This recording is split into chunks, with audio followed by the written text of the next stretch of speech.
શું તમને ખબર છે? ઘણા ઘરોમાં દેવતા હોય છે, પણ તે દેવતા ખુશ નથી હોતા. હા, ઘણા લોકોના ઘરમાં દેવતા દુઃખી હોય છે અને ભક્તોને ખબર પણ નથી પડતી.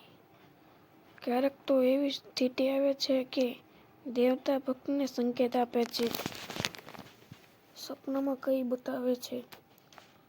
જીવનમાં મુશ્કેલીઓ વધવા લાગે છે, પરંતુ માણસ સમજી શકતો નથી અને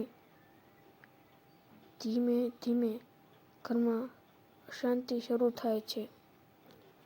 પૈસા આવે પણ ટકી નહીં રહેતા. કામ બને અને છેલ્લી ક્ષણે બગડી જાય છે. ઘણા લોકો કહે છે, મારા જીવનમાં બધું ખરાબ કેમ થઈ રહ્યું છે? પણ ઘણા વખત આનું કારણ હોય છે દેવતા દુઃખી હોવું.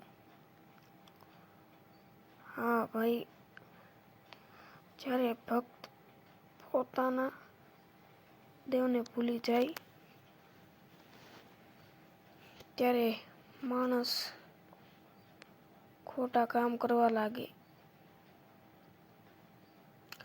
જ્યારે માણસ પોતાનું વચન તોડી નાખે, ત્યારે દેવતા દુઃખી થાય છે અને કહેવાય છે કે દેવતા પણ રડી પડે છે. તો આજે આપણે ખૂબ જ મહત્વની વાત જાણવાના છીએ. આ વિડીયોમાં આપણે જાણીશું દેવતા કેમ દુઃખી થાય છે, માતાજી કેમ રડે છે, દેવતા કયા સંકેતો આપે છે અને દેવતાને ફરી ખુશ કેવી રીતે કરવું. તો વિડીયો અંત સુધી જરૂર જોવો, કારણ કે અંતમાં હું તમને એક ખૂબ જ શક્તિશાળી ઉપાય પણ કહીશ. પહેલું, જ્યારે ભક્ત દેવને ભૂલી જાય. આજના સમયમાં માણસ ખૂબ વ્યસ્ત થઈ ગયો છે.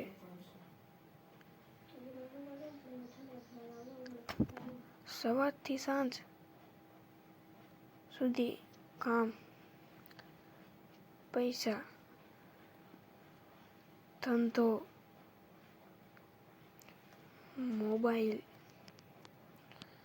અને દુનિયાની ચિંતા.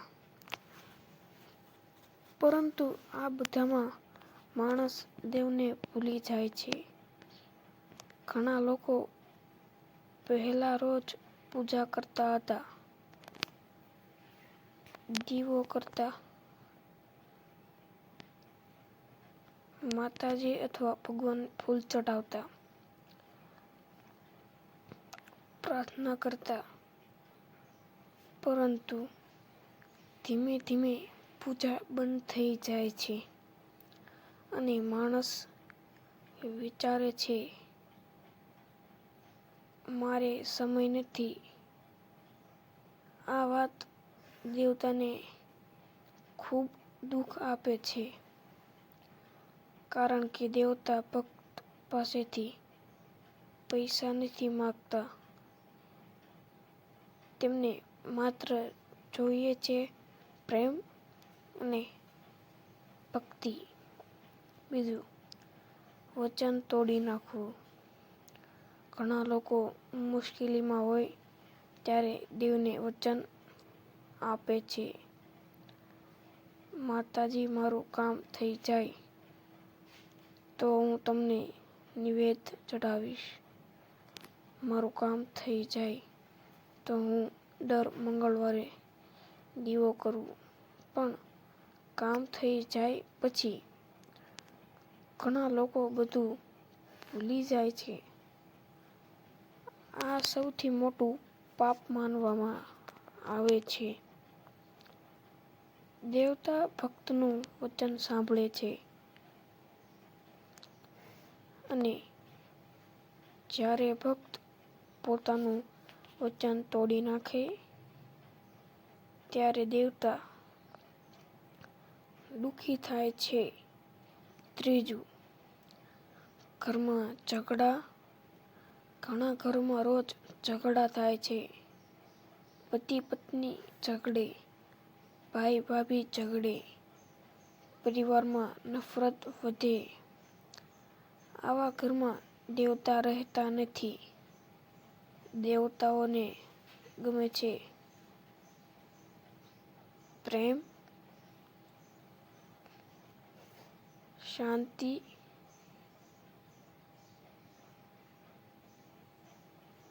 સન્માન.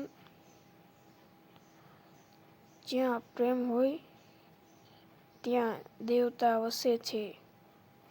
ચોથું, માતાજીના દિવસનો આદર ન કરવો. દરેક દેવતાઓનો એક ખાસ દિવસ હોય છે. સોમવાર શિવજી, મંગળવાર હનુમાનજી, શુક્રવાર માતાજી. જો તમે માતાજીને માનતા હો તો તેમના દિવસે દીવો જરૂર કરવો. ઘણા લોકો આ દિવસોમાં પણ પૂજા નથી કરતા. આ વાત માતાજીને દુઃખ આપે છે. પાંચમું, દેવતાના સંકેત. ઘણા વખત દેવતા સીધા બોલતા નથી, પરંતુ તેઓ સંકેત આપે છે. જેમ કે વારંવાર એક જ સપનું આવવું, મંદિર જવાની ઈચ્છા થવી, મનમાં અચાનક ભક્તિ જાગવી, માતાજીનું નામ વારંવાર સાંભળવું. આ બધું ક્યારેક દેવતાનો સંકેત હોઈ શકે છે. છઠ્ઠું, ખોટા કામ. દેવતા સત્યના પ્રતીક છે, પરંતુ જો માણસ ખોટું બોલે, છેતરપિંડી કરે, બીજાને દુઃખ આપે અને અન્યાય કરે તો દેવતા ખુશ નથી થતા અને આવા માણસના જીવનમાં ક્યારેય શાંતિ નથી આવતી. સાતમું, માતા પિતાનું અપમાન. ધર્મમાં કહેવામાં આવ્યું છે, માતા પિતા ભગવાન સમાન છે. જો કોઈ માણસ પોતાના માતા પિતાનું અપમાન કરે તો દેવતા પણ દુઃખી થાય છે. દેવતા દુઃખી હોય તો સંકેતો. જો દેવતા ખુશ નથી તો જીવનમાં આ સંકેતો મળે છે. મનમાં અશાંતિ. ઘરમાં ઝઘડા, કામ અટકી જાય, પૈસા ટકી ન રહે, ખરાબ સપના. દેવતાને ખુશ કરવા ઉપાય. જો તમને લાગે કે દેવતા દુઃખી છે તો આ ઉપાય કરો. રોજ દીવો કરો, માતાજીને ફૂલ ચઢાવો, દિલથી પ્રાર્થના કરો. રોજ માતાજીનું નામ લો અને સૌથી મહત્વની વાત, સાચા દિલથી ભક્તિ કરો. અંતિમ સંદેશ. દેવતા આપણાથી ધન નથી માંગતા. તેમને માત્ર જોઈએ છે પ્રેમ, ભક્તિ અને શ્રદ્ધા. જો ભક્ત સાચા દિલથી પ્રાર્થના કરે તો દેવતા ક્યારેય દુઃખી નથી થતા. અને જ્યારે દેવતા પ્રસન્ન થાય ત્યારે જીવનમાં ચમત્કાર પણ થઈ શકે છે. જો તમને માતાજી પર વિશ્વાસ હોય